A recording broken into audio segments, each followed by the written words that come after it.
दोस्तों, आपकी एकेडमी पे आपका स्वागत है।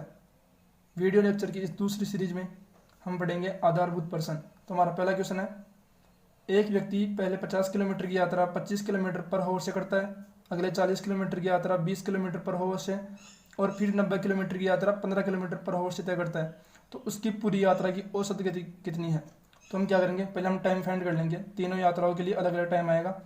तो पहली यात्रा के लिए 50 किलोमीटर है और ये 25 किलोमीटर से पर आवर से कर रहा है। टाइम कितना आ गया? 2 आवर।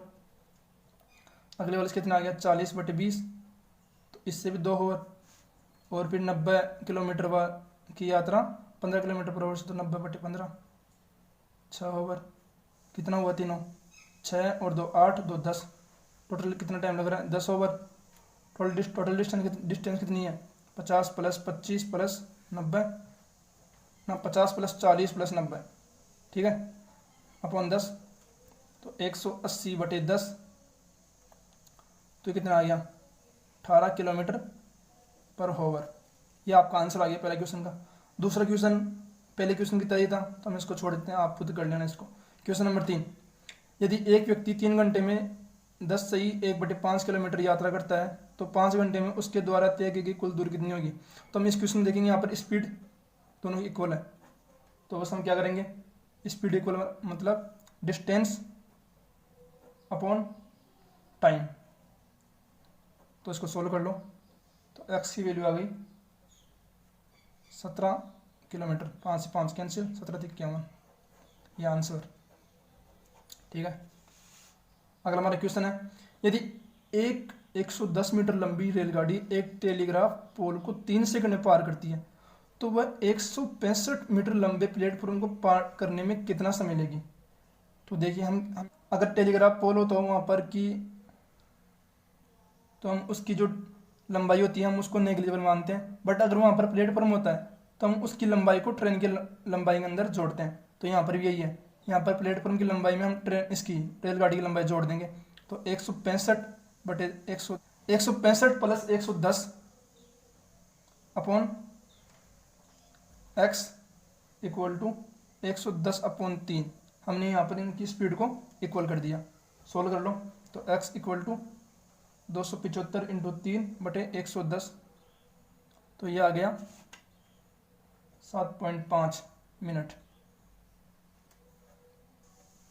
अगला हमारा क्वेश्चन है, एक 700 मीटर लंबी ट्रेन 72 किलोमीटर पर आवर की गति से चल रही है। यदि यह एक टनल को 1 मिनट में पार करती है, तो टनल की लंबाई ज्ञात कीजिए। हमारा पहला कॉन्सेप्ट क्या रहेगा यहाँ पर, कि हम ये जो 72 किलोमीटर पर आवर है इसको हम मीटर पर सेकंड में बदलें। तो कितना हो गया?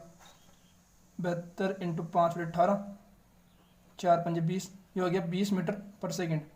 अब कॉन्सेप्ट क्या है कि ट्रेन की लंबाई प्लस टनल की लंबाई इक्वल टू ट्रेन द्वारा तय की गई दूरी।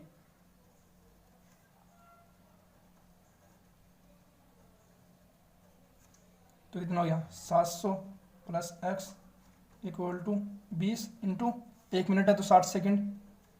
x यहाँ से आ गया 1200 - 700, 500 metre, answer.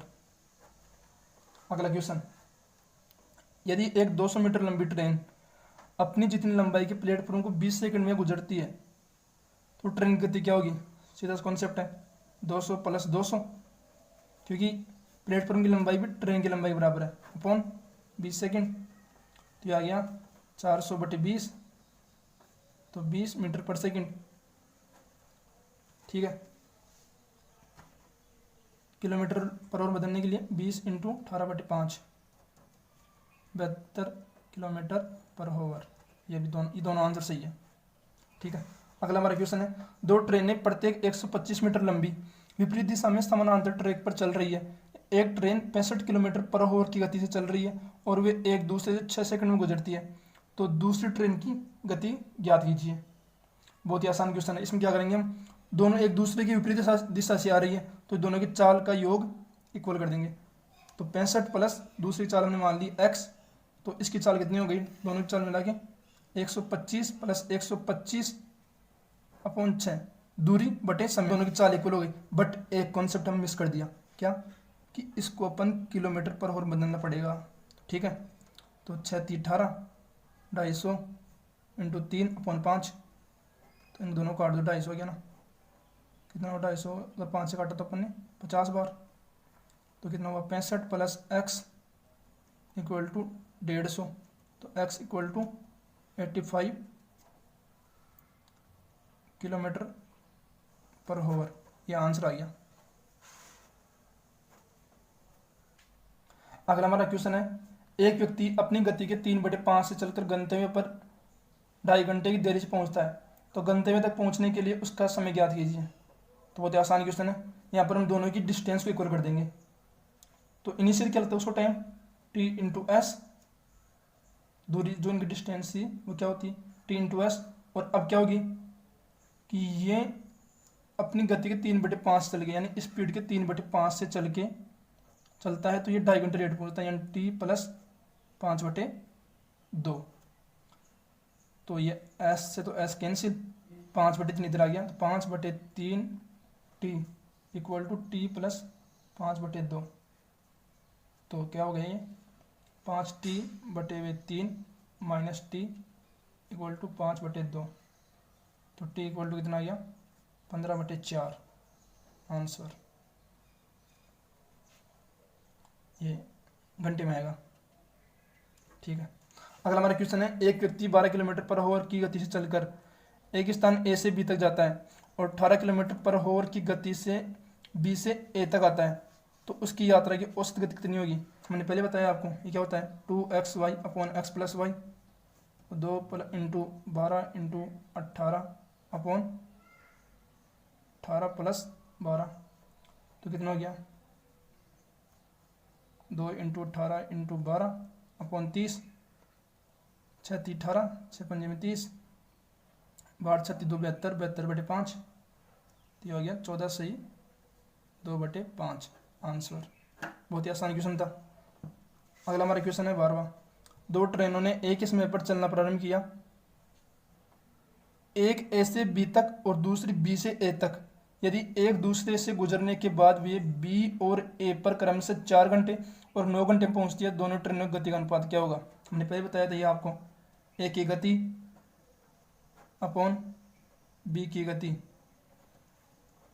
Equal to √b upon ए।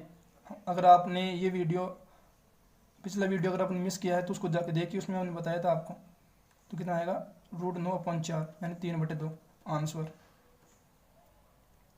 अगला क्वेश्चन है, एक 320 मीटर लंबी ट्रेन 120 किलोमीटर पर आवर की गति से एक प्लेटफॉर्म से 24 सेकंड में गुजरती है, जबकि एक व्यक्ति उसी प्लेटफॉर्म को 4 मिनट में पार करता है, तो मीटर पर सेकंड में उस व्यक्ति की गति कितनी होगी। तो पहले हम 120 किलोमीटर पर आवर को मीटर पर सेकंड बदलेंगे, 120 इंटू 5/18, तो ये आ गया 100/3 मीटर पर सेकंड। अब ट्रेन कितनी दूर तय करेगी, तो दूरी के लिए क्या करेंगे अपन, चाल इंटू समय, तो ये आ गया 800 मीटर। ट्रेन द्वारा तय की दूरी ये है, हमें दे रखा है ट्रेन की लंबाई। अगर हम यहाँ पर ट्रेन द्वारा तय की दूरी में से ट्रेन की लंबाई घटा देंगे तो हमें प्लेटफॉर्म की लंबाई आ जाएगी, कितनी आएगी 480। ठीक है, अब ये बोल रहा है कि जब एक व्यक्ति उसी प्लेटफॉर्म को 4 मिनट पार करता है, तो प्लेटफॉर्म की लंबाई कितनी आएगी 480, मिनट कितनी है 4 इंटू 60, तो मीटर पर सेकंड में उसकी गति कितनी होगी 2 मीटर पर सेकंड आंसर। सिंपल सा क्वेश्चन था। अगला हमारा क्वेश्चन है, एक कार पहले 39 किलोमीटर की दूरी 45 मिनट तय करती है, जबकि अगले 25 किलोमीटर की दूरी 35 मिनट में, उसकी औसत गति क्या है। कितना आसान क्वेश्चन है, 39 + 45 अपॉन 45 + 35, 45 प्लस 25 है यहाँ पर प्लस 35, तो कितना आ गया 64 अपॉन, यहाँ पर अपन 1/60 से वो भी करेंगे क्योंकि अपना सारा काम यहाँ पर ओवर में कर रहे हैं, घंटे में कर रहे हैं, किलोमीटर पर घंटे में। तो कितना हो गया 45 और ये 80 अपॉन 60, तो 60 ऊपर गया, तो कितना हो गया 0 से 0 कैंसिल, 8 × 2 = 64, 8 से 48 किलोमीटर पर आवर आंसर। जो क्वेश्चन नंबर 16 है वो क्वेश्चन नंबर 14 की तरह है बिल्कुल। क्वेश्चन नंबर 17 देखते हैं अपन। एक ट्रक 4 घंटे में 224 किलोमीटर की दूरी तय करता है। मोटरसाइकिल की औसत गति ट्रक की औसत गति का 1/4 है। 7 घंटे में बाइक कितनी दूरी तय करेगा? तो सिंपल सा क्वेश्चन है। 4 घंटे में करता है 224 किलोमीटर, 1 घंटे में करेगा 224/4 यानी 56 किलोमीटर। ठीक है, तो अब बोल रहा है कि ट्रक की औसत गति का 1/4 बाइक की गति। तो इसकी औसत गति आ गई अपन बात 56 किलोमीटर, 1 घंटे में करता है, तो 1/4 बाइक की गति कितनी हो जाएगी? 56/4 यानी 14 किलोमीटर 1 घंटे में, 1 घंटे में। ठीक है, अब बोल रहा है 7 घंटे में, तो क्या करेंगे? 14 × 7 98 किलोमीटर आंसर। सिंपल सा क्वेश्चन था। अगला हमारा क्वेश्चन है, यदि एक व्यक्ति 10 किलोमीटर पर आवर के स्थान पर 14 किलोमीटर पर आवर चलता है तो वह 20 किलोमीटर अधिक चलता है, उसके द्वारा तय की गई वास्तविक दूरी कितनी होगी? तो हम क्या करेंगे यहाँ पर, हम दोनों की, हम अगर क्वेश्चन को ध्यान से देखें तो यहाँ पर समय इक्वल दोनों में, तो क्या करेंगे? समय इक्वल कर देंगे, x/10 और यहाँ पर x + 20/14, ये 5 ये 7, तो कितना हो गया? 7x = 5x + 100, तो 2x = 100, x = 50 किलोमीटर आंसर। आसान क्वेश्चन है। अगला हमारा क्वेश्चन है, वयस्क के लिए पटना से मुंगेर तक का किराया एक बच्चे के किराए का 3 गुना है। यदि वयस्क का किराया 102 है तो 2 वयस्क और 3 बच्चों का मिलाकर उतनी ही दूरी के लिए कितना किराया होगा?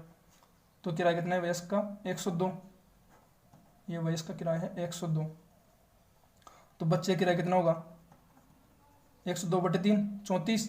ठीक है, अब क्वेश्चन क्या बोल रहे हैं? 2 वयस्क, तो 102 × 2 और 3 बच्चे यानी 34 × 3, तो ये 204 हो गया और ये 102 हो गया आंसर 306 रुपये। अगला जो हमारा क्वेश्चन है वो बिल्कुल क्वेश्चन नंबर 1 था उसकी तरह है, और इसका अगला क्वेश्चन हम अगले वीडियो में करेंगे। थैंक यू वीडियो देखने के लिए।